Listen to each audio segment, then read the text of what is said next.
Hi, welcome to another episode of Piecing It Together, the podcast where we take a look at a new movie and try to figure out what movies inspired it. And today on the show, it's actually not a regular episode of Piecing It Together because it's a crossover episode with the UNLV Film Department Podcast. I am joined by Ani, L, and Nic from the UNLV Film Department Podcast over at the Beverly Theater, where we did a live podcast after a screening of the film Newlyweeds, as well as a Q&A with the film's director, Shaka King. And we had a great time over there at the Beverly, and it was a really fun time doing a whole crossover live podcast event like this, and hopefully the first of many. But we got a great conversation coming up. We kind of combined our formats. We do get into some puzzle pieces, but we'll also talk about the film through a general review kind of conversation and get into a whole bunch of great stuff about Newlyweeds. So that's coming up here in a second. Before we get to it, I do want to remind you, as always, to make sure you are subscribed to Piecing It Together wherever you listen to podcasts. You can follow us on social media at PiecingPod. And don't forget to join our Facebook group, Popcorn and Puzzle Pieces, where we continue the conversation about all the movies we talk about here on the show. And with that said, let's get into this crossover podcast with the UNLV Film Department talking about Newlyweeds. All right, so I'm David Rosen, the host of the Piecing It Together podcast, and I'm here with the UNLV Film Department podcast. Everybody, I want you to introduce yourself before we start getting into the movie. Nic, let's start with you.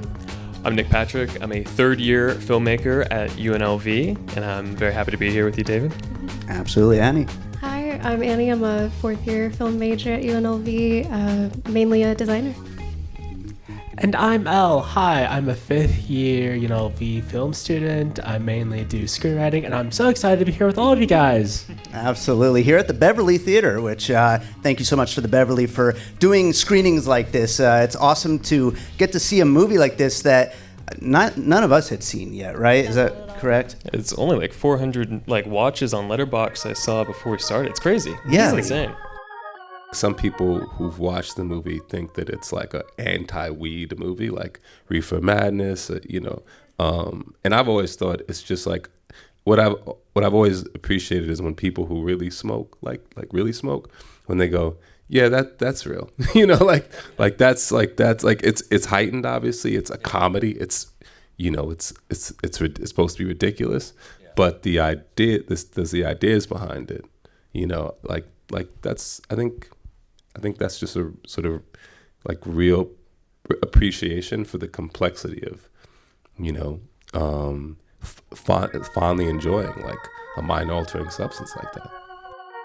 I actually honestly thought Judas and the Black Messiah was a directorial debut when it came out in 2021, which is a great movie. But I didn't even realize this. And so I'm really happy to get to see this on a big screen and not just at home or whatever. But let's get into the movie.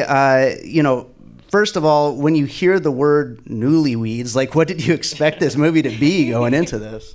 Well, it's very clever. And I don't know. It's just it just tells you this is going to be a fun time. This is going to be a comedy. But I don't think what I expected was the darkness to it. Sure, and the very intense themes and the very real betrayal of the negatives of smoking weed. Because I think oftentimes you see the glamorization of weed. You have stoner comedies like Harold and Kumar, and you get stuff like that, but you don't see the real day-to-day, as someone who smokes weed, you just don't see that. Yeah, you just don't see that. Absolutely. And I mean, it's a difficult balance to pull off because this is a comedy, mainly, but it's also definitely a drama, and it gets into a lot of heavy themes as well. And so there's a lot going on here. But what do you guys think? Something that I really loved about it just straight from the beginning was that it does, balance these comedic elements with these darker tones, as we had mentioned. But I think having a film that kind of is under the guise of substance the entire time really lends it to be this absurd but also very grounded film. That juxtaposition is throughout the entire thing, and I think that was the thing that I really latched to the most thematically. When first reading the title, I'm gonna be honest, I thought it said Newlyweds. at first. I was just, Sure, I was just, and then I was like, oh wait, it's just Newlyweeds. I just completely. They're not married. They're not married. I don't know. I just sometimes gloss over it, but I really, when watching it, I was very surprised because the title itself, it gives a very comedic look, and it feels very comedic when hearing it, and then watching it, especially the cinematography style, and it just felt very similar to even akin to like a documentary in some ways. It felt like we were being plopped down straight into somebody's life, completely watching this, and it felt so real, and it felt really cool to see those things depicted, and it just felt so interesting to see like the struggle found within it, but also the realness. I find it very authentic. Yeah, I think that speaks a lot to the point of view of the movie, which is absolutely out to cover both ends of that. I mean, obviously, this is a relationship drama, and it's a comedy at the same time. It's also about the whole repo business that this guy is working in, and that takes up quite a bit of screen time. And we get a lot of comedy there, but we also get a lot of drama there too. The mix of comedy and drama is in both of these stories, the A and the B, and being able to put all that together is definitely a difficult thing to pull off, I think. I think that really speaks to the performances a lot, and whether, whichever kind of part of the story that we're following, we're seeing some really amazing stuff from these actors. I mean, talking about the performances, what did you guys think about both of these lead actors? God, I love them. They do such an excellent job with going to these spots where it can be very personal. It feels very personal, especially when it comes to relationships. We've all dealt with relationships at one point or another, and those highs and lows found within it. And so seeing them really get into those spaces is so intimate, and it feels so just wonderful to be able to see it. And also, I think to see them also hit those comedic beats. When I was first watching it, I didn't really have moments where I necessarily laughed a lot, only because I just don't have that much frame of context. But seeing everyone's reactions, I think that's the part that I got a lot of value out of. It's like, oh, that's a joke right there.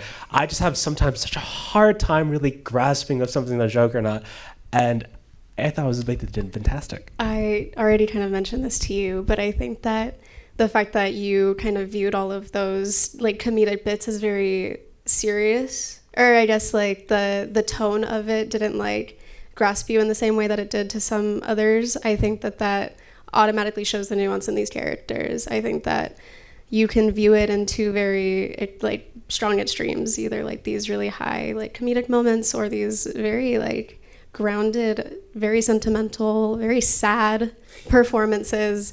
And I got pretty emotional there towards the end, just because I felt like I was on this wave of like absurdism, and all of a sudden, like once everything kind of starts to spiral and plummet, like that really affected me emotionally, and you start to realize like he is losing everything. Yeah, Shaka mentioned during the Q&A that some people view this movie as anti-weed, which I don't think it is, but at the same time, I totally could see where somebody would get that, because I mean, it does take this character in some pretty, bad places, and we don't know whether or not things are going to be okay for anybody in this movie by the end of the movie.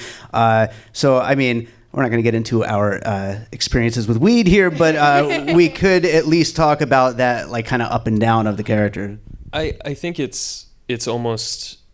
I don't think weed in the film is a protagonist or an antagonist. It's like this pure neutral kind of device in the plot where these characters can either use it for good or they can use it for bad.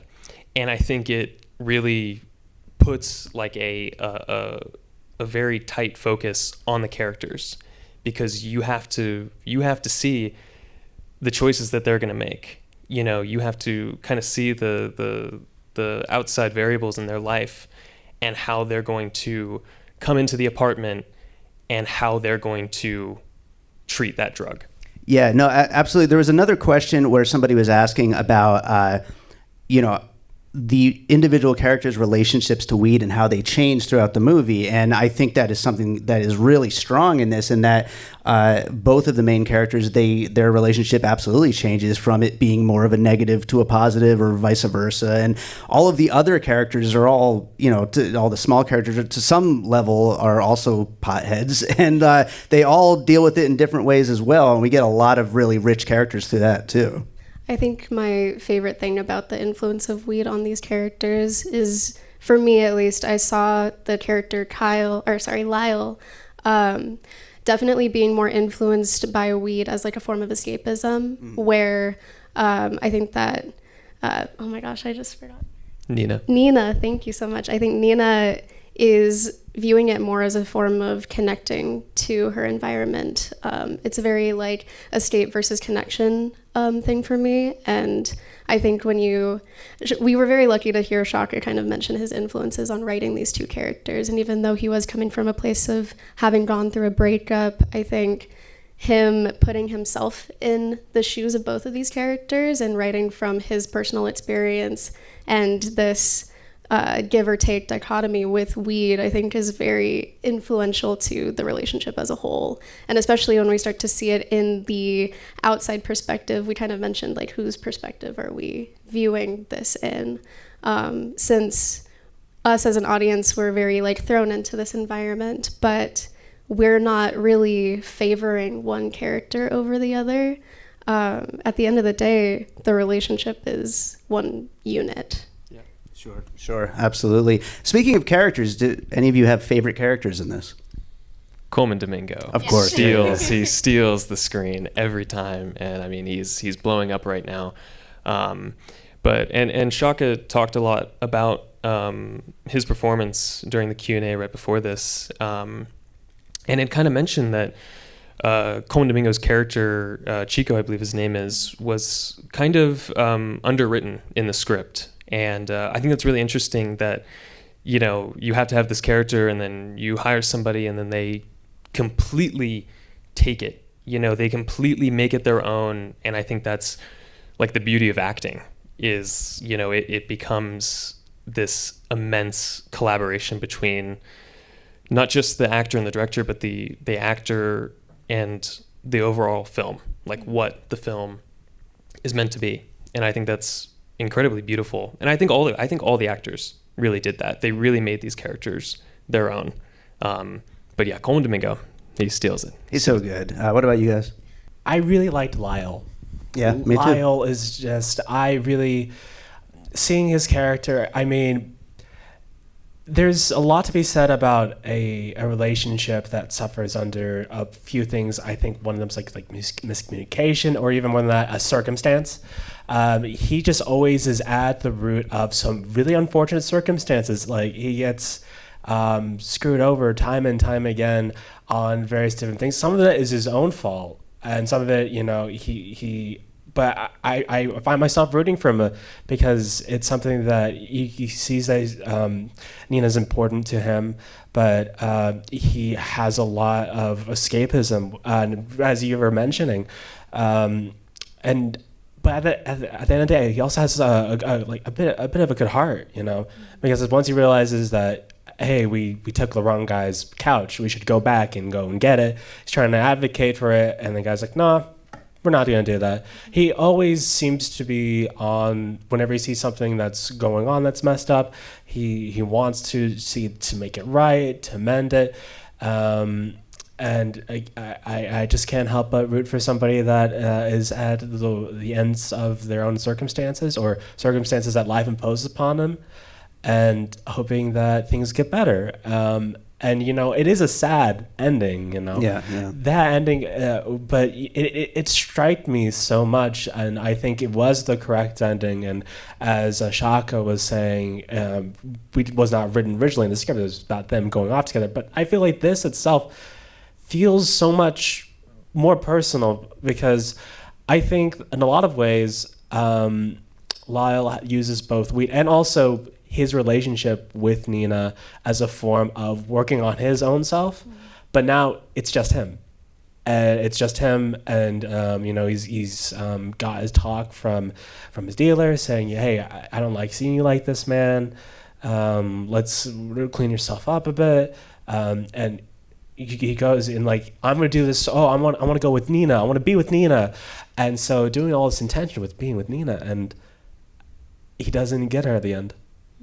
And I think that itself could really be, because we don't see where it goes from there, but I'd like to hopefully believe perhaps that he begins to do that just for himself at one point instead of doing it for that's how at least I see it. He uses relationships and uses relationship and weed as a form of not really working on himself a bit. So yeah. Right. No, that's a really good point. And I love that character as well. What about you, Ani? I really empathize with Nina. I think there's something I feel like I get personally attached to characters who have a sense of like whimsy. And I think that she really captures this like beautiful gracefulness throughout the film. Even in times where, she's starting to feel like she's lost a sense of control in this relationship, and she doesn't really know what's happening. I think that she, at the end of the day, is just someone who is really empathetic, and I think she leads with her heart, and I think she just kind of encaptures like this strive for human connection. And in relation to Lyle, again, I think he is driven by escapism, and I think that's why he needs her, because she is kind of this escape. And I mean, once she's gone, the only thing that he can think to do is escape with her. And I really love that relationship in itself. Yeah, there's a lot of great stuff there with that whole entire relationship story, and I really love both of the main characters. I also want to shout out Isiah Whitlock in the prison there. So funny. Amazing. But, yeah, really great stuff.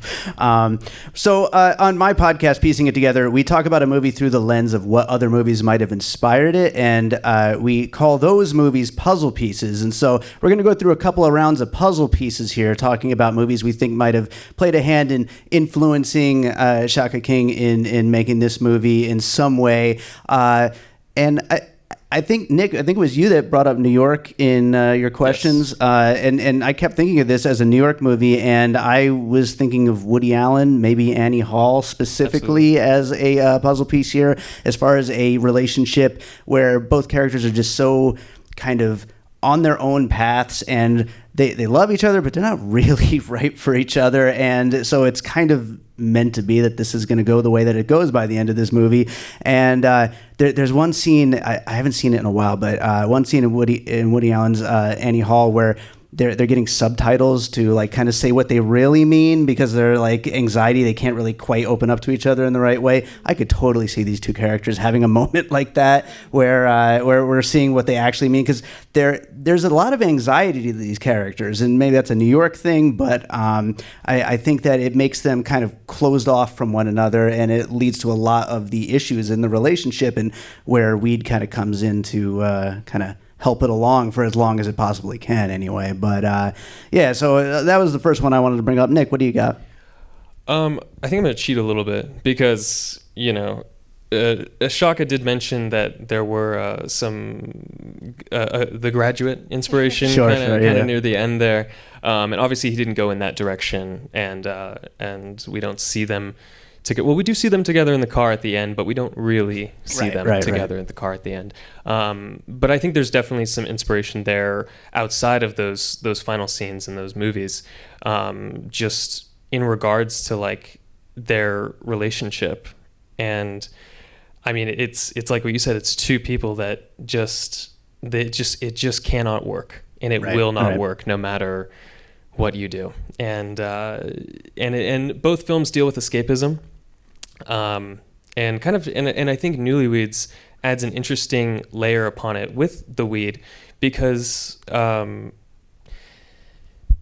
with the two characters, Nina kind of sees escapism when she's sober, but Lyle, his escapism is only through weed, and he can only connect with her through the escapism, when he's high.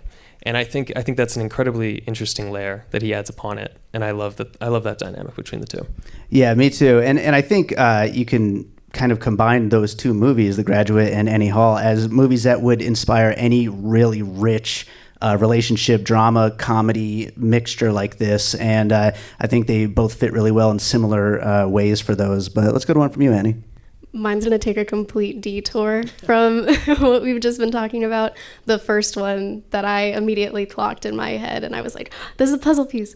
The the scene where the Repo Man scene, like the dream, I immediately was like, this is Beastie Boys Sabotage. Hell yeah. And I'm a big Beastie Boys fan, and I just I think that, considering that, you know, Shaka is from New York, he has a lot of, you know, New York influence, that the Beastie Boys influence is like the first thing that I thought of, just for that scene alone, but also just for the love of New York that's just like very subtly thrown throughout this entire film.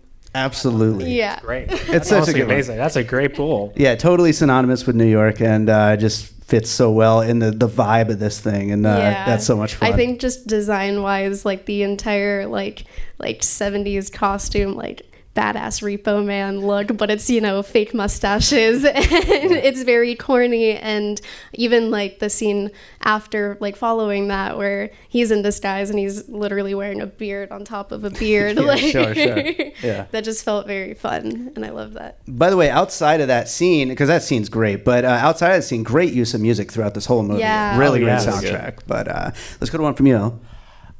Well, you know, for me, when I come to think of it, in terms of New York feel and vibe, I want to go and say Midnight Cowboy.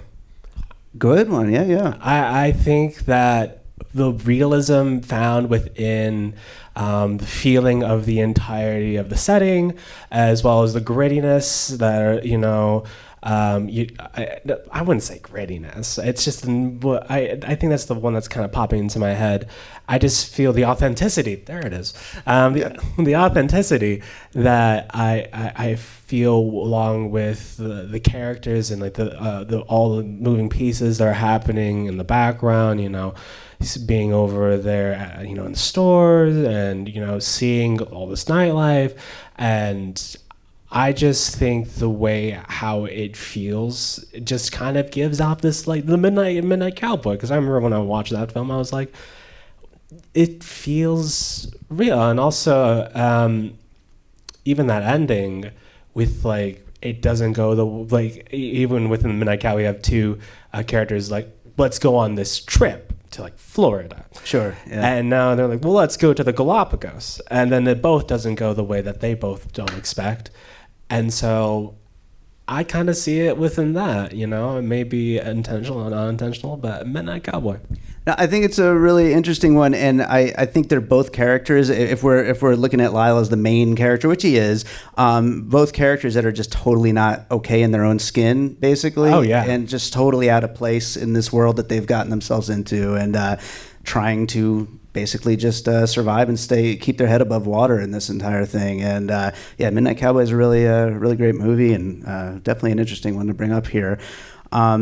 We got to get a weed movie in here, so I'm going with Half Baked for my next one. I mean, the love with literally Mary Jane, because Dave Chappelle's girlfriend's name is Mary Jane. It's super on the nose and ridiculous, but the love for Mary Jane is kind of pulling him out of his love for weed, and you know, we hope that maybe that same love here will, you know, get us in a better direction after the credits roll in Newlyweeds, but we don't really know, but hopefully. And along with the love story, we also have just like really weird, odd jobs, goofy friends that are all just total stoners, and you know, the friend that he does the repo work with, total screw up, and really just, it reminded me a lot of the friendships within that movie. And Half Baked's a movie that I used to love back in the day. And you guys are younger than me, but I think no, but I think like so many of the side characters, you're like, yeah, I know a guy like that. Yeah, you sure. know, you're like, yeah, I knew a guy.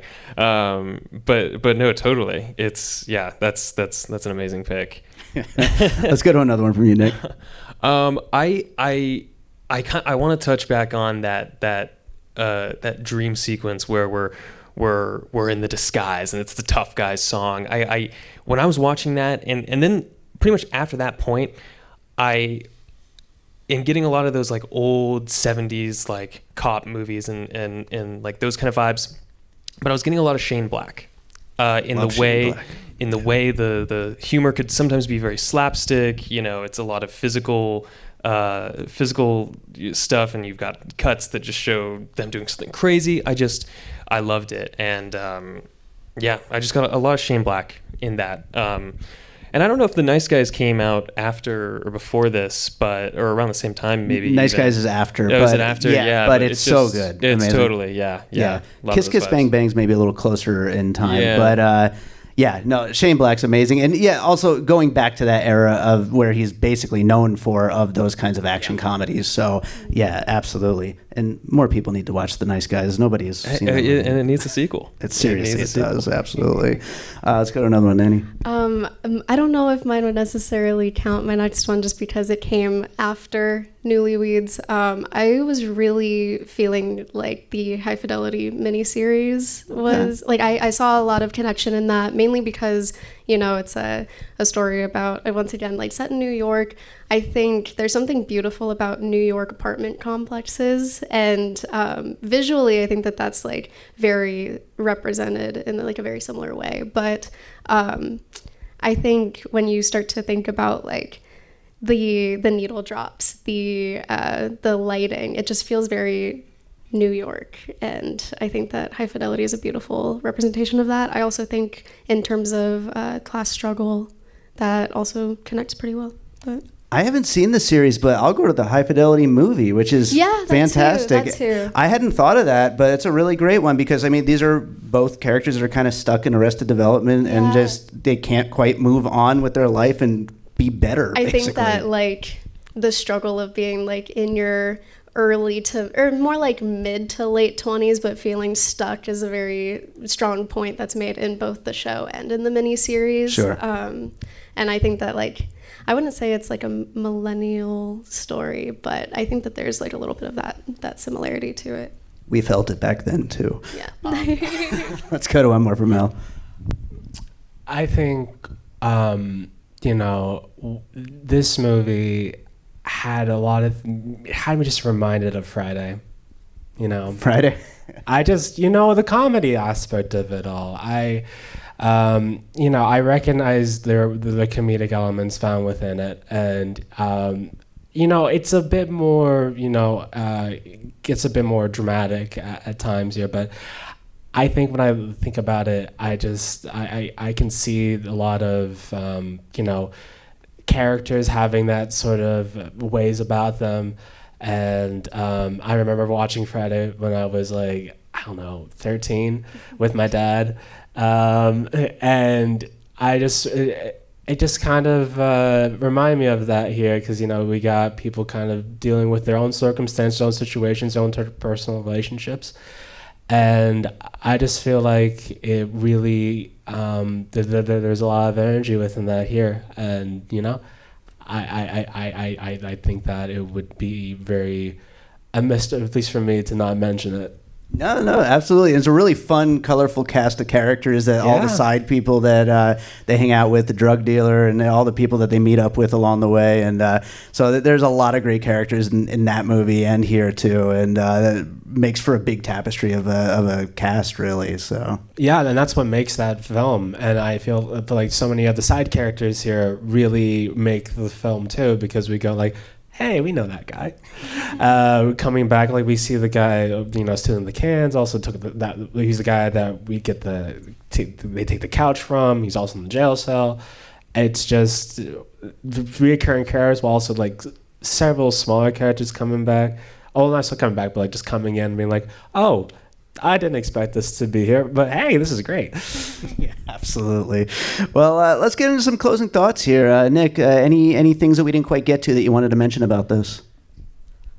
I want to just keep touching on the fact that this is truly, and I don't mean to like I feel like everybody says this, but this really is a film where I've seen a theme not really put to screen correctly, or I haven't seen it, at all on screen.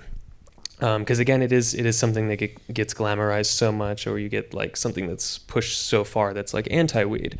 I think this shows so many different perspectives, and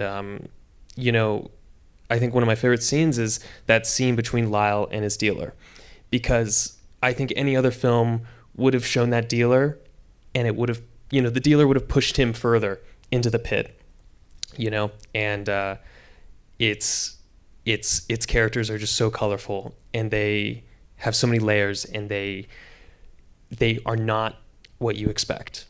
And it's just, again, you read Newlyweeds, you think it's a comedy, and you come out and you have a whole new perspective on the drug and people's relationship with it. So I think it's truly beautiful. Absolutely, yeah. There's a lot of layers to anybody's relationship with any kind of substance, honestly, and they're all kind of on display here in this movie, which not a lot of movies would do all of those layers. And you can tell how authentic this film is, because so many people go up to Shaka right after this screening and connect with him and connect with the characters in the film, and that's with film, you want to entertain, but you also want to touch other people, and you want to make a connection. Absolutely. Annie, how about you? To kind of piggyback off of that, I think the one thing that I was mainly surprised about, you hear a title like Newlyweeds, you go in expecting it to be, like a film that is about weed, but at the end of the day, the substance is the atmosphere. I kind of this is gonna sound kind of strange, but the way that I kind of view it is we're kind of hot boxed in this situation that they're in, where the film itself isn't necessarily about the substance, but it's the thing that is just lingering throughout the film. It's in the atmosphere of it, and however these characters decide to go about how it influences them is really the driving force of it. It's so character driven over circumstantially driven, I guess. Yeah, absolutely. There's a lot of textures here that, from the weed to, we talked about New York here a whole bunch through a lot of our pieces here, and honestly a lot of 70s kind of movies coming up. So a lot of different textures that we're kind of mashing together into a very current story, even though we're, 12 years away from it or however long it's been. But it's a really interesting mix of those kind of themes. And absolutely. Elle, let's go for you. To sort of speak to that, I'd say a lot of the, even the techniques used in terms of the music. We were just talking about the soundtrack, but even in the editing, because we get these very long takes where we are traveling along. Again, it feels to me very documentary-esque, but then it's not even just that. It's just those hard cuts from boink to dunk. And I think to that itself, I feel that's very disorienting in a way.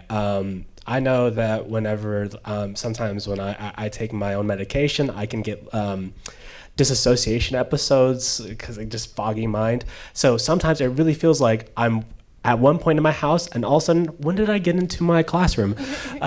So to have that sort of editing technique of just going from one scene, then just straight hard cut to the next, it feels disorienting. It feels very jarring, and I feel like that itself really supports, this idea of, substance being laced throughout this whole film. And even with the soundtrack, we have moments where there is no music. It's all about the what's in the environment around.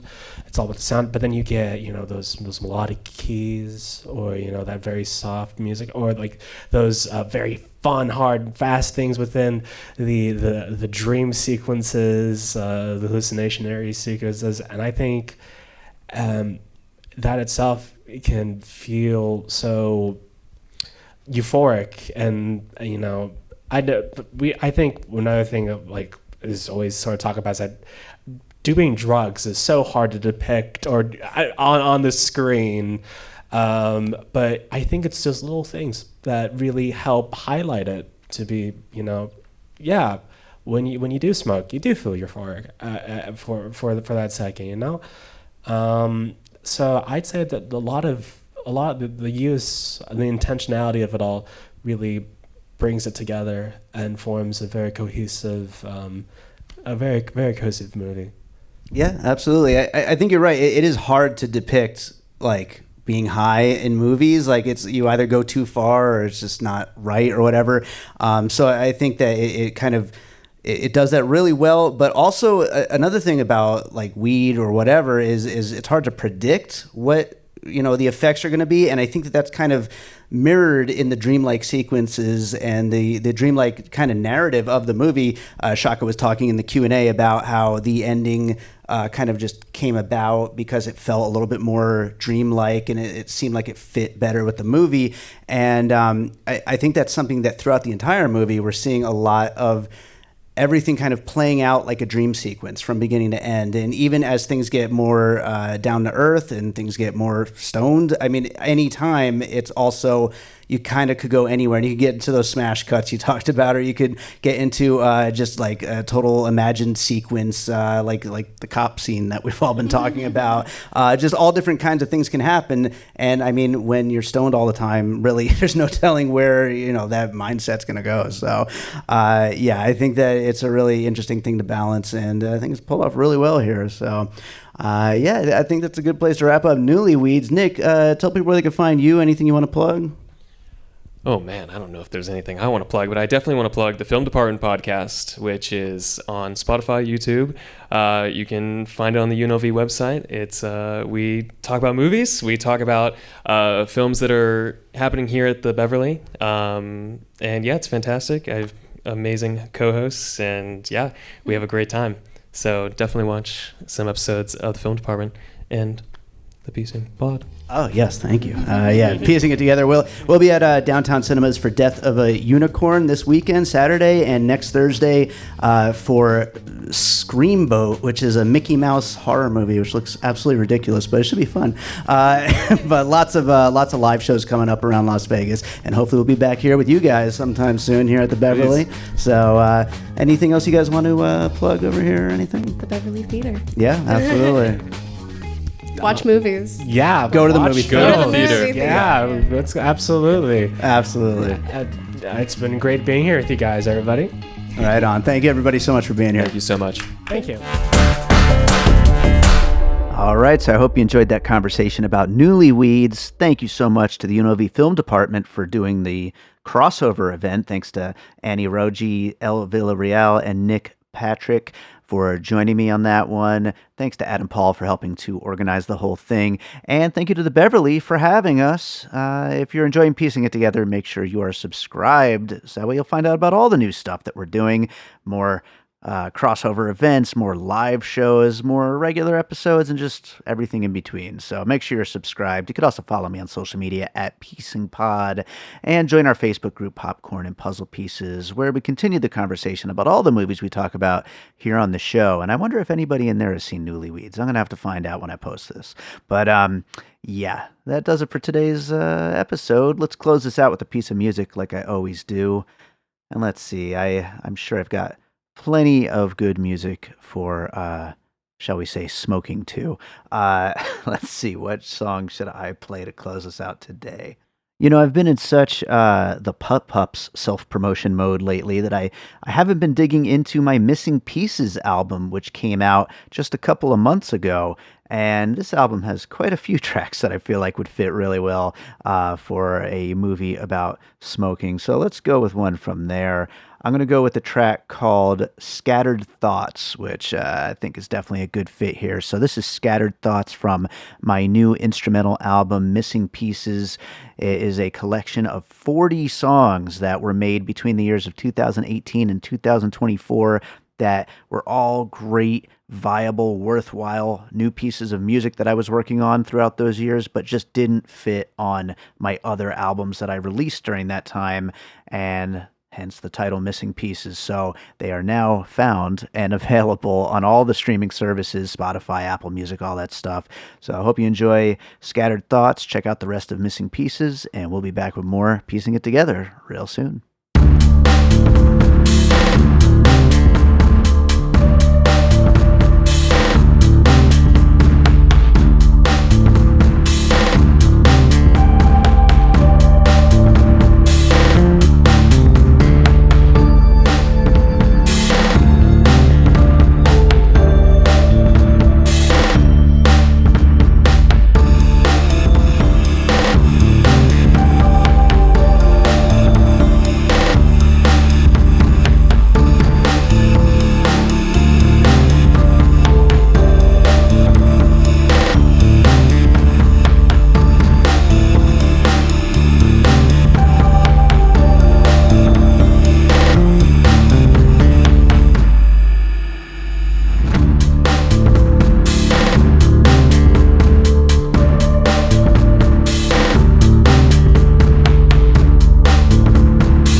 An All Points West production, produced by David Rosen in Las Vegas.